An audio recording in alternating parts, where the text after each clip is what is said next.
size. They won't have that anywhere, just sitting in the yard. What, again, we talked about this a couple of weeks ago, and I don't exactly remember. What is your scheme as far as putting the poles in now? I know what your scheme is to put the poles in now and then go ahead and just tie them together, or what was your thought process on that? Just now? go ahead and get them in. Yeah. Because of the time we're dealing with Mr. Taylor's gentleman that's going to drive us cheap out. And that's as far as we was going at this time? At this time. Yeah, okay. That's all I've got. Thank you. Lori, you want Steve to go first? Oh, Because, yeah. you know, he's gonna be a little while. We were back there talking about one of our other things when we came in. Okay. I'd like to address the council and the mayor, or mayor and the council, I should say, about something that we need to, or y'all need to discuss and decide on. I don't know if all of you are familiar with ISO ratings. Does everybody know what that is as far as the insurance is concerned? You know, okay.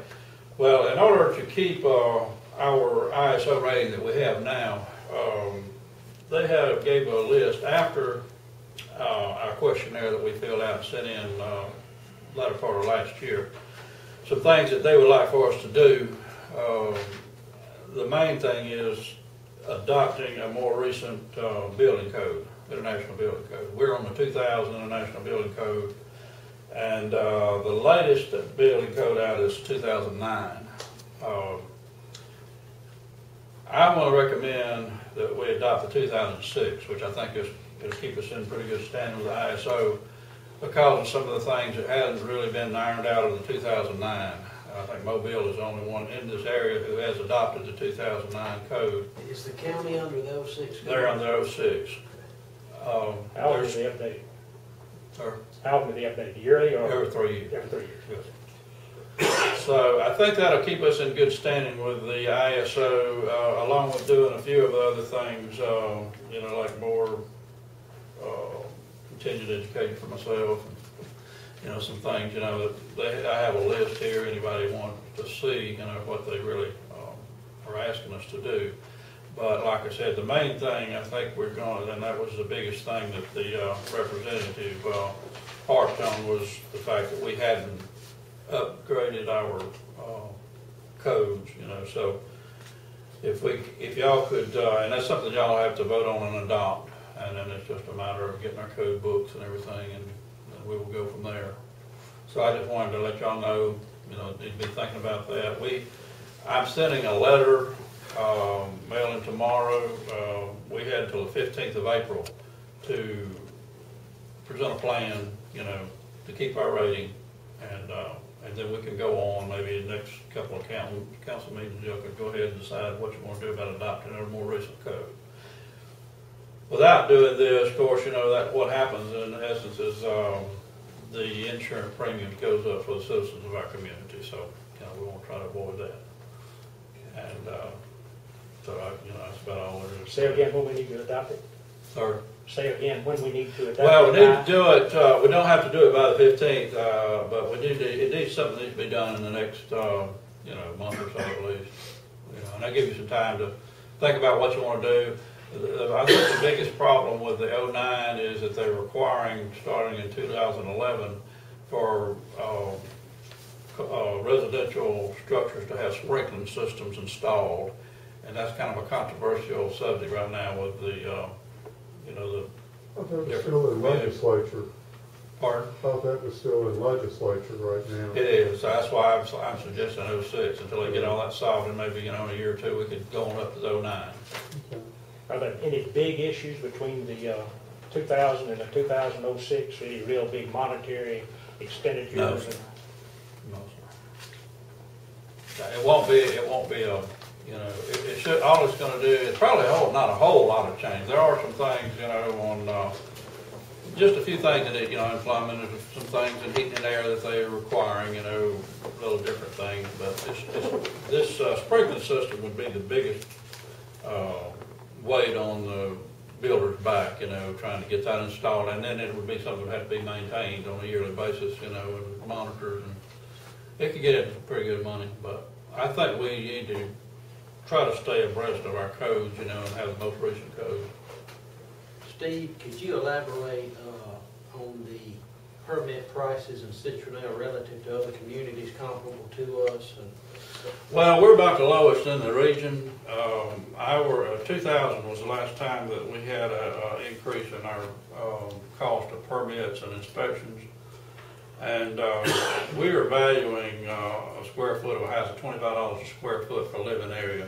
Of course, it costs $80 to $100 a square foot to build a house nowadays. And Mobile is valuing theirs at $80, the county at $40, Satsuma at $40, Chickasaw at $50. So we're kind of behind, and I think even though I know that times are hard for people, somebody building a house for $150,000 to $200,000, I don't think they're going to really would be able to absorb, $200 or $300 more for building permits and electrical permits, and it would help the city out in our higher gas prices and maintenance costs on vehicles. Where are we at again per foot?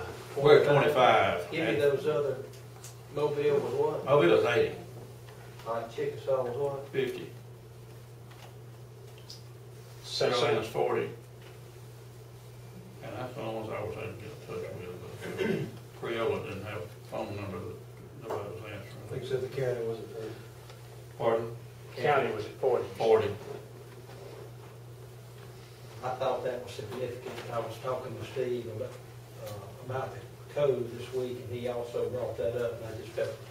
Yeah, well, I don't know if y'all can let me talk about anymore or not, but, that would be something, like I said, in our, especially if, and I don't know if this is gonna happen, but if this, if you adopt this thing going into the police jurisdiction, we're gonna have a lot more travel, a lot more expense, and so it may be something that y'all could consider, I think that what we ought to do, Steve, if you could get a proposed rate adjustment or rate fee or rate list, whatever we want to call it, and go ahead and look at this when we adopt the new building code.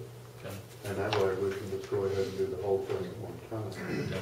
So the new rate schedule, there we go, I'll do that. Come All right. It's significant savings right now. If somebody were to build a house in the police jurisdiction later on, if we don't go up on. Right.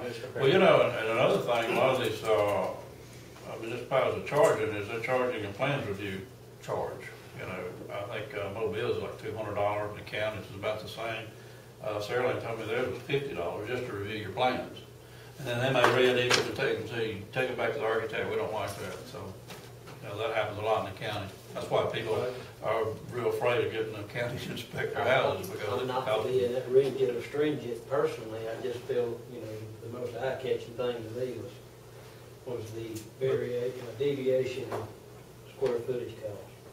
Yeah, and also inspections, the county, down in one of the inspector meetings, one of the inspector meetings, the head county inspector said he couldn't send his men out on an inspection for less than $30, because of the cost, their time, the gas, I know they have a lot further to go than we do, but we're still pretty broad here in Citronelle from one end to the other.